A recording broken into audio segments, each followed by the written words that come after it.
जून 8, 2025 प्रातः मुरली। ओम शांति।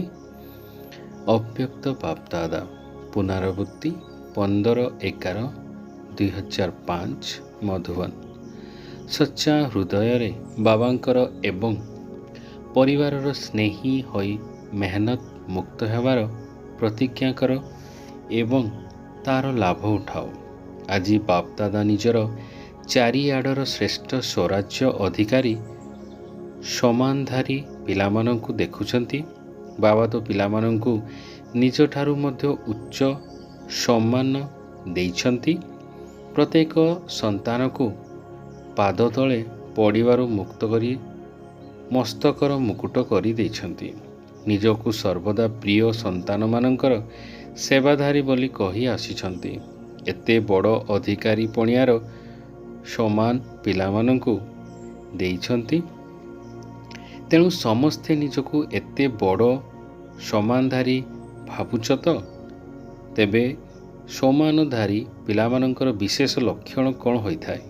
जिए जेमिति आउ जेतिकी समानधारी होइथिबो सिए सही अनुसारे समस्तंकु सम्मान मध्य देइथिबो एवं जेतिकी समानधारी होइथिबो सेतिकी निर्माण तथा समस्तंकर स्नेही मध्य होइथिबो।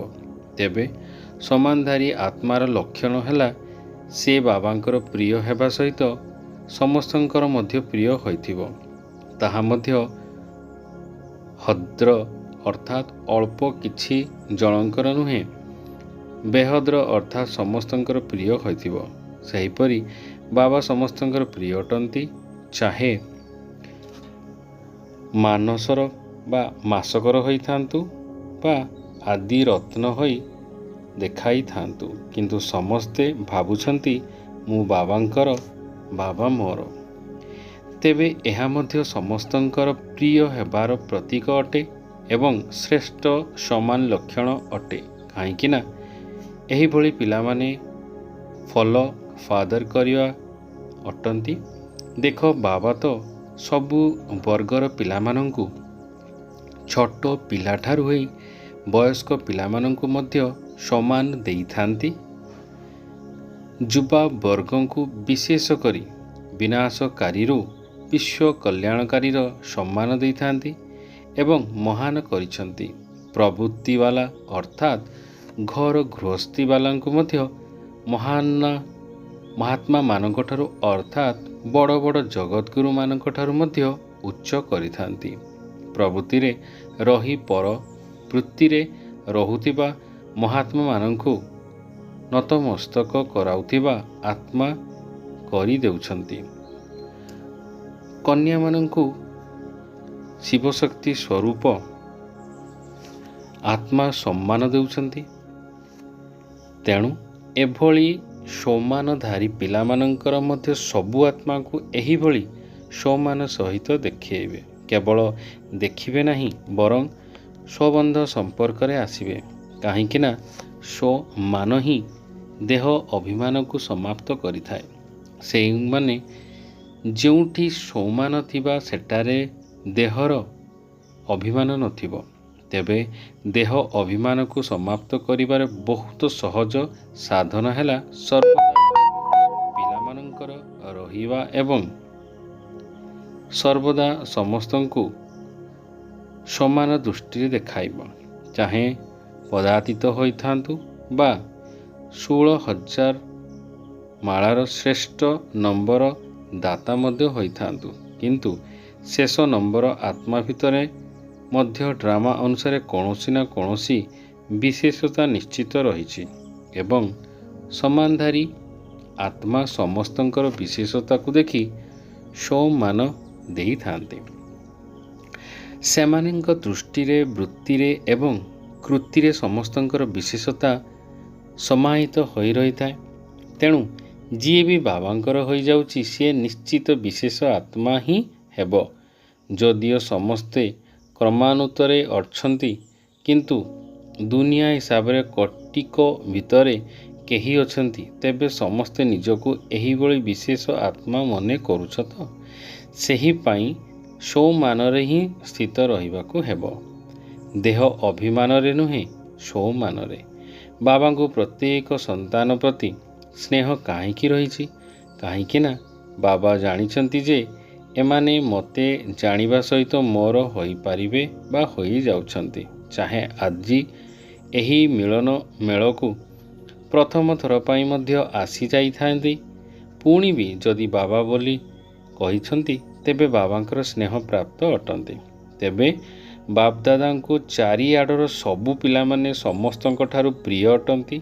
ଏହିଭଳି ତୁମେମାନେ ମଧ୍ୟ ସମସ୍ତେ ନିଜର ପିତାଙ୍କୁ ଅନୁକରଣ କର, ସେହି ବି ତୁମର ଅପ୍ରିୟ ନୁହନ୍ତି, ସମସ୍ତେ ପ୍ରିୟ ଅଟନ୍ତି। ଦେଖ, ଯେଉଁ ପିଲାମାନେ ବି ମେରା ବାବା ବୋଲି କହୁଛନ୍ତି ସେମାନଙ୍କ ଭିତରେ ଏହି ମୋର ପଣିଆ କିଏ ଭରି ଦେଉଛି? ସ୍ନେହ ହିଁ ଅଟେ। ଯେଉଁମାନେ କି ଏଠାରେ ବସିଛନ୍ତି ସମସ୍ତେ ଜାଣିଛନ୍ତି ଯେ ସ୍ନେହ ହିଁ ଆମକୁ ବାବାଙ୍କର କରିଦେଉଛି, କାରଣ ବାବାଙ୍କର ସ୍ନେହ ଚୁମ୍ବନ ଅଟେ। ତେଣୁ ସ୍ନେହ ରୂପୀ ଚୁମ୍ବକ ଦ୍ୱାରା ବାବାଙ୍କର ହୋଇଯାଉଛ। ତେଣୁ ଏହା ହେଉଛି ହୃଦୟର ସ୍ନେହ, କେବଳ କହିବାର ସ୍ନେହ ନୁହେଁ। ଏହି ହାର୍ଦ୍ଦିକ ସ୍ନେହ ହିଁ ଏହି ବ୍ରାହ୍ମଣ ଜୀବନର ମୂଳଦୁଆ ଅଟେ। ତେବେ ତୁମେମାନେ ଏହାକୁ ମିଶିବା ପାଇଁ କାହିଁକି ଆସିଛ? ସ୍ନେହ ହିଁ ଏଠାକୁ ନେଇ ଆସିଛି ନା। ଯେଉଁମାନେ ବି ସବୁ ବସିଛ, ଆସିଛ, କାହିଁକି ଆସିଛ? ସ୍ନେହ ହିଁ ତୁମକୁ ଟାଣି ଆଣିଛି ନା। ତେବେ ସ୍ନେହ ମଧ୍ୟ କେତେ ରହିଛି? 100% ନା ତା'ଠାରୁ କମ୍? ଯେଉଁମାନେ ଭାବୁଛନ୍ତି ସ୍ନେହରେ ଆମେ 100% ଅଟୁ ସେମାନେ ହାତ ଉଠାଅ। 100% ସ୍ନେହ ଟିକିଏ ବି କମ୍ ନୁହେଁ, ବହୁତ ଭଲ। ତେବେ ଏତିକି ସ୍ନେହ ତୁମ ବ୍ରାହ୍ମଣମାନଙ୍କ ଭିତରେ ପରସ୍ପର ସହିତ ଅଛି ତ? ଏଥିରେ ହାତ ଉଠାଇ କରାଇବା ତ? ଏଥିରେ କିନ୍ତୁ କମି ବେଶୀ ରହିଛି। ଯେପରି ବାବାଙ୍କର ସମସ୍ତଙ୍କ ସହିତ ସ୍ନେହ ଅଛି, ସେହିପରି ପିଲାମାନଙ୍କର ମଧ୍ୟ ସମସ୍ତଙ୍କ ପ୍ରତି ସ୍ନେହ ରହୁ ଏବଂ ସମସ୍ତଙ୍କର ସ୍ନେହୀ ହୋଇ ରହିଥାନ୍ତୁ। ଏଥିରେ ଅନ୍ୟମାନଙ୍କର ଦୋଷ ଦୁର୍ବଳତା ଗୁଡ଼ିକୁ ଦେଖ ନାହିଁ। ଯଦି କେହି କୌଣସି ଖରାପ ସଂସ୍କାରର ବଶୀଭୂତ ଅଟେ ତେବେ ତୁମେ କାହାକୁ ଅନୁକରଣ କରିବ? କ'ଣ ବଶୀଭୂତବାଲାକୁ ଅନୁକରଣ କରିବ? ତୁମମାନେ ତ ବଶୀଭୂତ ବା ବଶୀକରଣ ମଧ୍ୟ ଶିଖାଇବା ବାଲା ଅଟ। ବଶୀଭୂତ ଅବସ୍ଥାରୁ ମୁକ୍ତ କରିବାର ମନ୍ତ୍ର ଦେଉଛ। ତେଣୁ ସେଥିରୁ ମୁକ୍ତ କରାଇବା ବାଲା ଅଟ ନା କେବଳ ଦେଖିବା ବାଲା ଅଟ? ନା ଚାହିଁଲେ ମଧ୍ୟ ଦେଖି ଯାଇପାରିବ ବା ହୋଇଯାଉଛ? ଯଦି କୌଣସି ଖରାପ ଜିନିଷକୁ ଦେଖିବାକୁ ପଡ଼ୁଛି ତେବେ କ'ଣ କରୁଛ? ତାକୁ ଦେଖିବାରେ ଲାଗି ପଡ଼ୁଛ ନା ଆଡ଼ ଆଉ ଚାଲି ଯାଉଛ? କାହିଁକି ନା ବାପଦାଦା ଦେଖୁଛନ୍ତି ଯେଉଁମାନେ ଦିଲର ସ୍ନେହୀ ଅଟନ୍ତି, ବାବା ପ୍ରତି ହାର୍ଦ୍ଦିକ ସ୍ନେହ ରହିଛି, ସେମାନେ ସମସ୍ତଙ୍କର ସ୍ନେହୀ ନିଶ୍ଚିତ ହୋଇଥିବେ। ତେଣୁ ସମ୍ପନ୍ନ ଏବଂ ସମ୍ପୂର୍ଣ୍ଣ ହେବାର ସହଜ ବିଧି ହେଲା ବାବାଙ୍କ ପ୍ରତି ହାର୍ଦ୍ଦିକ ସ୍ନେହ। ଚାହେଁ ସେହି କେତେ ବି ଜ୍ଞାନୀ ହୋଇଥାନ୍ତୁ, କିନ୍ତୁ ଯଦି ଦିଲର ସ୍ନେହ ନାହିଁ ତେବେ ବ୍ରାହ୍ମଣ ଜୀବନରେ ରମଣୀକ ଜୀବନ ହୋଇପାରିବ ନାହିଁ, ରୁଖା ସୁଖା ଜୀବନ ହୋଇଯିବ। କାହିଁକି ନା ଜ୍ଞାନ ମାର୍ଗରେ ସ୍ନେହ ବିନା ଯଦି କେବଳ ଜ୍ଞାନ ରହିଛି ତେବେ ଜ୍ଞାନରେ ମଧ୍ୟ କାହିଁକି କ'ଣର ପ୍ରଶ୍ନ ଉଠିବ।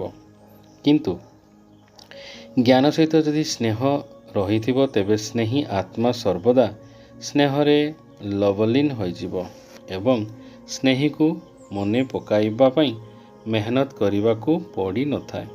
ଯଦି କେବଳ ଜ୍ଞାନୀ ଅଟ କିନ୍ତୁ ସ୍ନେହ କାହିଁକି, ତେବେ ମେହନତ କରିବାକୁ ପଡ଼ିଥାଏ। ଇଏ ମେହନତର ଫଳ ଖାଇଥାଏ ଏବଂ ସିଏ ମେହନତ ଅର୍ଥାତ୍ ସ୍ନେହର ଫଳ ଖାଇଥାଏ। କାରଣ ଜ୍ଞାନ ଯଦି ବୀଜ ହେଲା ତେବେ ସ୍ନେହ ପାଣି ସହିତ ସମାନ। ଯଦି ବୀଜକୁ ସ୍ନେହର ପାଣି ନ ମିଳିବ ତେବେ ଫଳ କିପରି ମିଳିବ? ତେଣୁ ଆଜି ବାପଦାଦା ସବୁ ପିଲାମାନଙ୍କର ଦିଲର ସ୍ନେହକୁ ଚେକ୍ କରୁଥିଲେ, ଚାହେଁ ବାପଦାଦାଙ୍କର ସହିତ ଚାହେଁ ସମସ୍ତଙ୍କ ସହିତ। ତେବେ ତୁମେ ସମସ୍ତେ ନିଜକୁ କ'ଣ ମନେ କରୁଛ? ସ୍ନେହୀ ଅଟ ତ? ଯେଉଁମାନେ ଭାବୁଛନ୍ତି ଆମେ ଦିଲର ସ୍ନେହୀ ଅଟୁ ସେମାନେ ହାତ ଉଠାଉ। ଅଧିକାଂଶ ସମସ୍ତେ ହାତ ଉଠାଉଛନ୍ତି। ଆଚ୍ଛା, ସମସ୍ତଙ୍କର ସ୍ନେହୀ ଅଟ। ବାବାଙ୍କ ପ୍ରତି ତ ଦିଲର ସ୍ନେହୀ ଅଟ, କିନ୍ତୁ ସମସ୍ତଙ୍କର ସ୍ନେହୀ ଅଟ ତ? ସମସ୍ତଙ୍କର ସ୍ନେହୀ। ସମସ୍ତେ ଭାବୁଛନ୍ତି ତ ଇଏ ମୋର ଭାଇ ବା ଭଉଣୀ ଅଟନ୍ତି। ସମସ୍ତେ ଭାବୁଛନ୍ତି ତ ଇଏ ମୋର ନିଜର ଅଟନ୍ତି। ଏହିଭଳି ଭାବୁଛନ୍ତି ନା? କେହି କେହି ଭାବୁଛନ୍ତି ଯେପରି ବାବାଙ୍କର ସ୍ନେହର ସମସ୍ତ ହାତ ଉଠାଉଛନ୍ତି ନା? ହଁ, ଆମେ ବାବାଙ୍କର ସ୍ନେହୀ ଅଟୁ। ସେହିପରି ସମସ୍ତଙ୍କ ପାଇଁ ହାତ ଉଠାଇବା ତ ହିଁ ଇଏ ତ ସମସ୍ତଙ୍କର ସ୍ନେହୀ ଅଟନ୍ତି।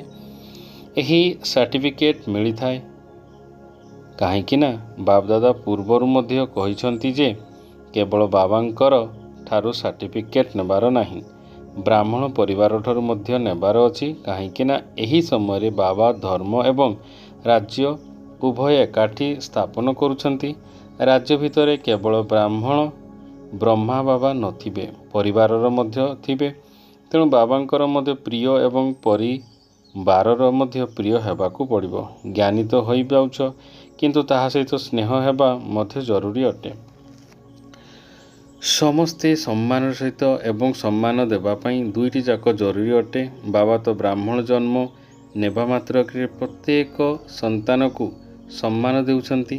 ସେଥିପାଇଁ ତ ଉଚ୍ଚ ହୋଇ ରହିଛନ୍ତି। ତେଣୁ ଏହି ଗୋଟିଏ ଜୀବନରେ ବା ଜନ୍ମରେ ସମ୍ମାନ ଦେବାକୁ ହେବ ଏବଂ ସାରା କଳ୍ପରେ ତାର ପ୍ରାରବ୍ଧ ରୂପରେ ସମ୍ମାନ ପ୍ରାପ୍ତ ହେବ। ଅଧା କଳ୍ପ ରାଜ୍ୟ ଅଧିକାରୀ ରୂପରେ ସମ୍ମାନ ମିଳିବ, ଅଧା କଳ୍ପ ଭକ୍ତି ମାର୍ଗରେ ଭକ୍ତ ଆତ୍ମାରେ ଦ୍ୱାରା ସମ୍ମାନ ମିଳିବ। କିନ୍ତୁ ଏହାର ଆଧାର ଅର୍ଥାତ୍ ସାରା କଳ୍ପ ସମ୍ମାନ ପାଇବାର ଆଧାର ହେଲା ଏହି ଗୋଟିଏ ଜନ୍ମ। ସମ୍ମାନ ଦେବାକୁ ହେବ ଏବଂ ସମ୍ମାନ ନେବାକୁ ହେବ। ଏବେ ବାପଦାଦା ଦେଖୁଛନ୍ତି ଚାରିଆଡ଼େ ଦେଶ ବିଦେଶରେ କେହି ଭିତରେ କେହି ଦିନରେ ମିଳନ କରୁଛନ୍ତି। ତେବେ ତୁମର ପୁରୁଷାର୍ଥର ଗତିକୁ ବଢ଼ାଇବା ପାଇଁ ତୁମକୁ ଦାଦୀ ମଧ୍ୟ ଭଲ ମିଳୁଛନ୍ତି। କ'ଣ ଠିକ୍ କଥା ନା? ଯଦି ଟିକିଏ କେହି କମି ଦେଖାଇଲେ ତେବେ ତୁରନ୍ତ କ୍ଲାସ୍ ଉପରେ କ୍ଲାସ୍ କରାଉଛନ୍ତି।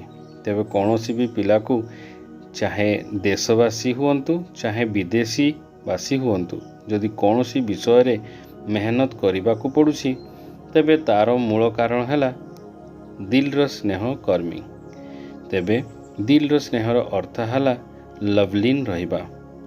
ମନେ ପକାଇବାକୁ ପଡ଼ିବ ନାହିଁ, ବରଂ ଭୁଲିବା କଷ୍ଟକର ହେବ। ଏଥିରେ ଯଦି ମେହନତ କରିବାକୁ ପଡ଼ୁଛି ତେବେ ଆନ୍ତରିକ ସ୍ନେହକୁ ଚେକ୍ କର। କେଉଁଠି ଛିଦ୍ର ନାହିଁ ତ?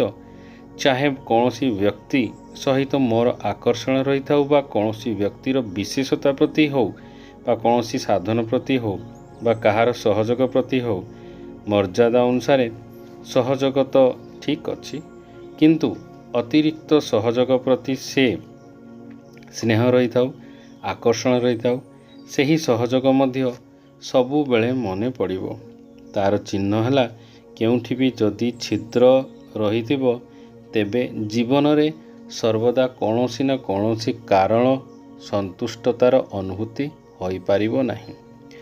ସର୍ବଦା କୌଣସି ନା କୌଣସି କାରଣ ଅସନ୍ତୁଷ୍ଟତାର ଅନୁଭବ କରାଇବ ଏବଂ ଯେଉଁଠି ଅସନ୍ତୁଷ୍ଟତା ତାର ଲକ୍ଷଣ ହେଲା ସର୍ବଦା ପ୍ରସନ୍ନତା ରହିବ। ସେହି ଆତ୍ମା ସର୍ବଦା ଆତ୍ମିକ ଗୋଲାପ ଫୁଲ ଭଳି ପ୍ରସ୍ଫୁଟିତ ହୋଇ ରହିଥିବ, ହର୍ଷିତ ରହୁଥିବ, ମୁଡ୍ ଅଫ୍ ହେଉନଥିବ, ସର୍ବଦା ଡବଲ ଲାଇଟ୍। ତେଣୁ ବୁଝିପାରିଲ ତ ଏବେ ମେହନତ କରିବାକୁ ମୁଁ ହୋଇଯାଉଛି। ବାପଦାଦାଙ୍କୁ ପିଲାମାନଙ୍କର ମେହନତ କରିବା ଆଦୌ ଭଲ ଲାଗୁନାହିଁ। ଅଧା କଳ୍ପ ତ ମେହନତ କରି କରି ଆସିଲ, ଏବେ ମଉଜ କର, ସ୍ନେହରେ ଲଭଲିନ୍ ହୁଅ, ଜ୍ଞାନ ସାଗରରେ ଗଭୀରତାକୁ ଯାଇ ଅନୁଭବ ମତି ସଂଗ୍ରହ କର ଅର୍ଥାତ୍ ଅନୁଭବ କର। କେବଳ ବଡ଼ ପିଲାମାନେ ପକାଇ ସାଗରକୁ ଆହୁରି ଆସ ନାହିଁ, ଲଭଲିନ୍ ରୁହ। ସମସ୍ତେ ପ୍ରତିଜ୍ଞା ତ କରିଛ ନା, ସାଥିରେ ରହିବୁ, ସାଥିରେ ଯିବୁ, କରିବୁ ପ୍ରତିଜ୍ଞା। ସାଥିରେ ଯିବା ତ ନା ପଛରେ ପଛରେ ଯିବେ? ଯେଉଁମାନେ ସାଥିରେ ଯିବା ପାଇଁ ପ୍ରସ୍ତୁତ ଅଛନ୍ତି ସେମାନେ ହାତ ଉଠାଅ। ଭାବିଛନ୍ତି ହାତ ଉଠାଅ, ପ୍ରସ୍ତୁତି ଅଛ ତ ଅର୍ଥାତ୍ ବାବାଙ୍କର ସମାନ ଅଟ ତ? ତେବେ ସାଥିରେ ମଧ୍ୟ କେହି ଯାଇପାରିବ। ସମାନ ହୋଇଥିବେ ତ ସେଥିରେ ଯିବ ନା? ତେବେ ସାଥିରେ ଯିବ ତ, ପ୍ରସ୍ତୁତ ହେବ ତ, ପ୍ରଥମ ଧାଡ଼ିରେ ପ୍ରସ୍ତୁତ ହୋଇ ରହିଛ ତ ବୋଲି ଯିବା ପାଇଁ ଆଦେଶ ଦେବାକୁ ଯିବ ତ? ଆଚ୍ଛା, ପ୍ରବୃତ୍ତି ବାଲା ଯିବ ତ? ପିଲା ଛୁଆମାନେ ପଢ଼ିବେ ନାହିଁ ତ? କ'ଣ ମାତା ପିତା ସାଥିରେ ଯିବେ ତ? ମାତାମାନେ ବହୁତ ଅଛନ୍ତି ତ? କୌଣସି ଜିନିଷ ମନେ ପଡ଼ିବ ନାହିଁ ତ? ଟିଚରମାନଙ୍କୁ ସେଣ୍ଟର କଥା ଜିଜ୍ଞାସୁ ମନେ ପଡ଼ିବ ତ? ପୁଣି ଆଚ୍ଛା, ତେବେ କ'ଣ ସମସ୍ତେ ନିର୍ମୋହୀ ହୋଇପାରିବେ ତ? ତାହେଲେ ତ ବହୁତ ଭଲ କଥା। ତେବେ ଆଉ ମେହନତ କରିବାକୁ ତ ପଡ଼ିବ ନାହିଁ। ଆଜି ବାପଦାଦା ସମସ୍ତଙ୍କୁ ଚାହେଁ ସମ୍ମୁଖରେ ବସିଥାନ୍ତି, ଚାହେଁ ଦୂରରେ ବସିଥିବେ ମଧ୍ୟ ବାବାଙ୍କର ଦିଲରେ ବସିଛନ୍ତି। ସମସ୍ତଙ୍କୁ ଆଜିର ଦିନରେ ମେହନତରୁ ମୁକ୍ତ କରିବାକୁ ଚାହୁଁନାହାନ୍ତି। ତେବେ ହେବ ତ? ତାଳି ତ ବଜାଇ ଦେଉଛ, କିନ୍ତୁ ହେବ ତ? କାଲିଠାରୁ କେହି ଦାଦିଙ୍କଠାରୁ ପାଖକୁ ଆସିବ ନାହିଁ। ମେହନତ ତ କରାଇବ ନାହିଁ ତ? ଖୁସିରେ ଖୁସିରେ ମିଶିବ। ଜୋନ୍ର ମୁଖ୍ୟଙ୍କ ପାଖକୁ ଯିବ ନାହିଁ। କୌଣସି ଅଭିଯୋଗ କରିବ ନାହିଁ। ସମ୍ପୂର୍ଣ୍ଣ ହୋଇ ଦେଖାଇବ। ଠିକ୍ ଅଛି ତ? ଏବେ ହାତ ଉଠାଅ। ଦେଖ, ଭାବୁଛନ୍ତି ହାତ ଉଠାଅ। ଏମିତି ଉଠାଅ ନାହିଁ। କୌଣସି ଅଭିଯୋଗ ନାହିଁ। କୌଣସି ମୋର ନାହିଁ, ମୁଁ ନାହିଁ କି ମୋର ନାହିଁ। ସମସ୍ତ ସମାପ୍ତ। ଦେଖ, ପ୍ରତିଜ୍ଞା ତ କରିଛ ନା? ବହୁତ ଭଲ କଥା, ସେଥିପାଇଁ ଅଭିନନ୍ଦନ। କିନ୍ତୁ ମୁଁ କରୁଛୁ, ପ୍ରତିଜ୍ଞା କରିବାର ଲାଭ ତ ଉଠାଅ ନାହିଁ। ପ୍ରତିଜ୍ଞା ତ ବହୁତ ଶୀଘ୍ର କରିଦେଉଛ, କିନ୍ତୁ ପ୍ରତିଜ୍ଞାର ଲାଭ ନେବା ପାଇଁ ହେଲେ ପ୍ରତିଦିନ ଦୁଇଟି କଥା ମନେ ରଖ। ଗୋଟିଏ ହେଲା ହୃଦବୋଧ କରିବା, ଦ୍ୱିତୀୟରେ ପ୍ରତିଜ୍ଞାକୁ ସୃଷ୍ଟିରେ ଦବାଇ ଦେବା ବା ଦୋହରାଇବା। ତେଣୁ ପ୍ରତିଜ୍ଞାକୁ ପ୍ରତିଦିନ ମନେ ପକାଅ। ମୁଁ କ'ଣ ପ୍ରତିଜ୍ଞା କରିଛି? ଅମୃତ ବେଳାରେ ମିଳନ କରିସାରିବା ପରେ ପ୍ରତିଜ୍ଞା ଏବଂ ତାପରେ ହେଉଥିବା ଲାଭ, ଏହି ଦୁଇଟି ଫଳାଫଳର ଚାର୍ଟ ତିଆରି କର। ପ୍ରତିଜ୍ଞା କ'ଣ କରିଛି ଏବଂ ସେଥିରୁ ଲାଭ କ'ଣ ପାଉଛି, ତାଙ୍କୁ ହୃଦବୋଧକରେ ଏବଂ ଦୋହରାଅ। ଯଦି ଉଭୟ ପାଖ ସମାନ ହୋଇଯିବ, ତେବେ ସବୁ କିଛି ଠିକ୍ ହୋଇଯିବ। ବାପଦାଦାଙ୍କୁ ଜଣା ଅଛି, ମିଟିଂରେ ଆସିଥିବା ପିଲାମାନଙ୍କର ପ୍ରତିଜ୍ଞା କରିଛି। ବାପଦାଦା ଦେଖାଉଛନ୍ତି, ପିଲାମାନେ ବହୁତ ଭଲ ଭଲ ଯୋଜନା ସବୁ କରୁଛନ୍ତି। ବାପଦାଦାଙ୍କୁ ମଧ୍ୟ ପସନ୍ଦ ଆସୁଛି। ତେବେ ବାପଦାଦା କ'ଣ ଚାହୁଁଛନ୍ତି? ବାପଦାଦା କେବଳ ଗୋଟିଏ ଶବ୍ଦ ଚାହୁଁଛନ୍ତି। ସେହି ଗୋଟିଏ ଶବ୍ଦ ହେଲା ସଫଳ କର ଏବଂ ସଫଳ ହୁଅ। ତୁମ ପାଖରେ ଯେଉଁ ସବୁ ସମ୍ପତ୍ତି ଗୁଡ଼ିକ ରହିଛି, ଶକ୍ତି ରହିଛି, ସମ୍ପୂର୍ଣ୍ଣ ସଂକଳ୍ପ ରଖିଛ, ବାଣୀ ରହିଛି, କର୍ମ ମଧ୍ୟ ରହିଛି, ବର୍ତ୍ତମାନ ସମୟ ମଧ୍ୟ ଏହି ଶକ୍ତି ଅଟେ, ତୁମମାନଙ୍କର ସମ୍ପତ୍ତି ଅଟେ। ଏହି ସବୁ ସଫଳତା କରିବାକୁ ହେବ। ଚାହେଁ ସ୍ଥୂଳ ଧନ, ଚାହେଁ ଅଲୌକିକ ଧନ ବା ସମ୍ପତ୍ତି, ସବୁ କିଛି ସଫଳ କରିବାକୁ ହେବ। ଏ ସଫଳତା ମୂରତର ସାର୍ଟିଫିକେଟ୍ ନିଶ୍ଚିତ ହେବାକୁ ହେବ। ତେଣୁ ସଫଳ କର ଏବଂ ସଫଳ କରାଅ। ଯଦି କେହି ଅସଫଳ କରୁଛି, ତେବେ ବାଣୀର ଶିକ୍ଷା ଦ୍ୱାରା ନୁହେଁ, ନିଜର ଶୁଭ ଭାବନା, ଶୁଭ କାମନା ଏବଂ ସର୍ବଦା ତାଙ୍କୁ ଶୁଭ ସମ୍ମାନ ଦେବା ଦ୍ୱାରା ସଫଳ କରାଅ। କେବଳ ଶିକ୍ଷା ଦିଅ ନାହିଁ। ଯଦି ଶିକ୍ଷା ଦେବାକୁ ହିଁ ପଡ଼ୁଛି, ତେବେ କ୍ଷମା ମଧ୍ୟ ଶିକ୍ଷା, ଅର୍ଥାତ୍ କ୍ଷମାଶାଳୀ ହୋଇ ଶିକ୍ଷା ଦିଅ। କୃପାଳୁକୁ ହୁଅ, ଦୟାଳୁ ହୁଅ। ତୁମମାନଙ୍କୁ ଦୟାକୁ ରୂପ ନିଶ୍ଚିତ ଭାବରେ ଶିକ୍ଷାର ଫଳ ଦେଖାଉଛି। ଦେଖ, ଆଜିକାଲି ବିଜ୍ଞାନ ପଢ଼ା ଡାକ୍ତରମାନେ ମଧ୍ୟ ଅପରେସନ୍ କରିବା ସମୟରେ ପ୍ରଥମେ କ'ଣ କରୁଛନ୍ତି? ପ୍ରଥମେ ନିଶା ଦେଇ ଶୁଖାଇ ଦେଉଛନ୍ତି, ତାପରେ କଟାକଟି କରୁଛନ୍ତି। ପ୍ରଥମରୁ କଟାକଟି କରୁନାହାନ୍ତି। ଯଦି ଟିଚର ଭଳି କୌଣସି କଡ଼ା ଔଷଧ ମଧ୍ୟ ଲଗାଇବାର ଥିବ, ତେବେ ପ୍ରଥମେ ଫୁଙ୍କି ଦେବା, ତାପରେ ଟିଚର ଲଗାଇବେ। ସେହିପରି ତୁମେମାନେ ମଧ୍ୟ ପ୍ରଥମେ ଦୟାଳୁ ହୋଇ, କ୍ଷମା ସ୍ୱରୂପ ହୋଇ, ତାପରେ ଶିକ୍ଷା ଦିଅ, ଯାହାଦ୍ୱାରା ତୁମର ଶିକ୍ଷାର ପ୍ରଭାବ ପଡ଼ିବ। ନଚେତ୍ କ'ଣ ଦେଉଛି ନା, ତୁମେ ତାଙ୍କୁ ଶିକ୍ଷା ଦେଇ ଚାଲୁଛ, କିନ୍ତୁ ଶିକ୍ଷକର ଶିକ୍ଷାକୁ ତ ଗ୍ରହଣ କରିବ ନାହିଁ। ଯେଉଁ ସବୁ ଶିକ୍ଷାର ପଏଣ୍ଟ ଗୁଡ଼ିକ ତୁମେ ଶୁଣାଇବ ଏଭଳି କର ନାହିଁ, ଏଭଳି କର, କିନ୍ତୁ ତାଙ୍କ ପାଖରେ ତାଙ୍କୁ କାଟିବା ପାଇଁ 10ଟି ପଏଣ୍ଟ ଥିବ। ସେଥିପାଇଁ କ୍ଷମା ଏବଂ ଶିକ୍ଷା ଏକାଠି ରହୁ। ତେଣୁ ଏହି 60 ବା 70ତମ ବର୍ଷର ମୂଳ ବିଷୟ ହେଲା ନିଜର ସଫଳ କର ଏବଂ ସଫଳ କରାଅ। ସଫଳତା ମୂରତ ହେଉ ଏବଂ ସବୁକିଛି ସଫଳ କର। ଡବଲ ଲାଇଟ୍ ତ ହେବାର ଅଛି ନା, ତେଣୁ ସବୁକିଛି ସଫଳ କରିନିଅ। ନିଜର ସଂସ୍କାରକୁ ମଧ୍ୟ ସଫଳ କର। ଯଦି ସଂସ୍କାର ତୁମକୁ ମୂଳ ଏବଂ ଅସଲି ସଂସ୍କାର ଅଟେ, ଯାହାକି ଆମର ଆଦି ସଂସ୍କାର ଅର୍ଥାତ୍ ଦେବତାର ସଂକଳ୍ପକୁ ଏବଂ ଆତ୍ମାର ଅନାଦି ସଂସ୍କାର ଅଟେ, ସେହିସବୁ ଏତେ ଜାଗ୍ରତ କର। ଓଲଟା ସଂସ୍କାରଗୁଡ଼ିକୁ ଦାହ ସଂସ୍କାର କରିଦିଅ। ନିଜର ଆଦି ଏବଂ ଅନାଦି ସଂସ୍କାରକୁ ପ୍ରକଟ କର। ଏମାନେ ସମସ୍ତଙ୍କର ବିଶେଷ କରି ଗୋଟିଏ ଅଭିଯୋଗ କରାଯାଉଛି, ତାହା ହେଲା ଆମର ସଂସ୍କାର ଦଳକୁ ନାହିଁ, ସଂସ୍କାର ଦଳକୁ ନୁହେଁ। ସମସ୍ତେ ମେହନତ ଠାରୁ ମୁକ୍ତ ହେବାର ପ୍ରତିଜ୍ଞା ତ କରିଛ ନା? ସମସ୍ତେ ହାତ ଉଠାଇଛ। ଆଚ୍ଛା, ଏମାନଙ୍କର ଫଟୋ ଉଠାଅ। ଏବେ ଗୋଟିଏ ମିନିଟ୍ ପାଇଁ ନିଜର ଦିଲରେ ଏହି ପ୍ରତିଜ୍ଞାରେ ଦୃଢ଼ତାର ଷ୍ଟାମ୍ପ ଲଗାଅ। ନିଜ ମନ ଭିତରେ ପକ୍କା କର। ଡ୍ରିଲ୍ କରାଇଲ।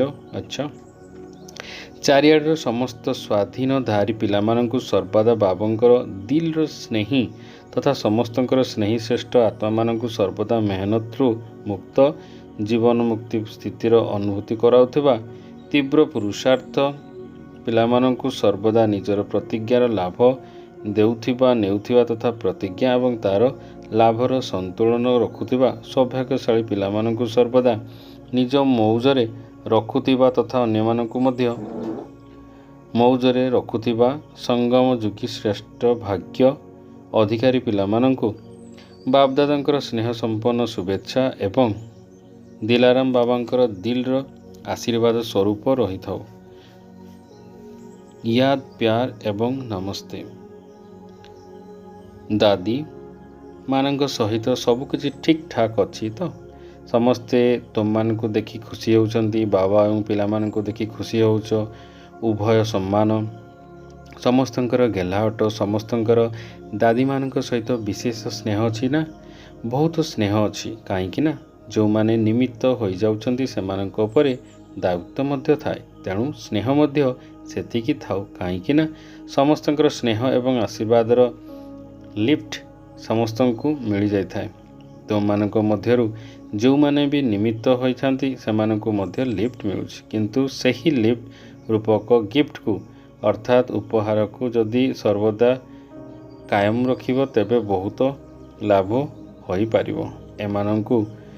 ତୁମମାନଙ୍କୁ ଅତିରିକ୍ତ ବରଦାନ ମିଳୁଛି। ଯେଉଁମାନଙ୍କର ଯେକୌଣସି କାର୍ଯ୍ୟରେ ଅର୍ଥାତ୍ ଈଶ୍ୱରୀୟ କାର୍ଯ୍ୟରେ ହେଉ ବା ଯାଞ୍ଚ ଯଜ୍ଞ ସେବାରେ ହୋଇଥାଉ, ସେମାନେ ବିଶେଷ ଭାବରେ ନିମିତ୍ତ ହୋଇଯାଉଛନ୍ତି।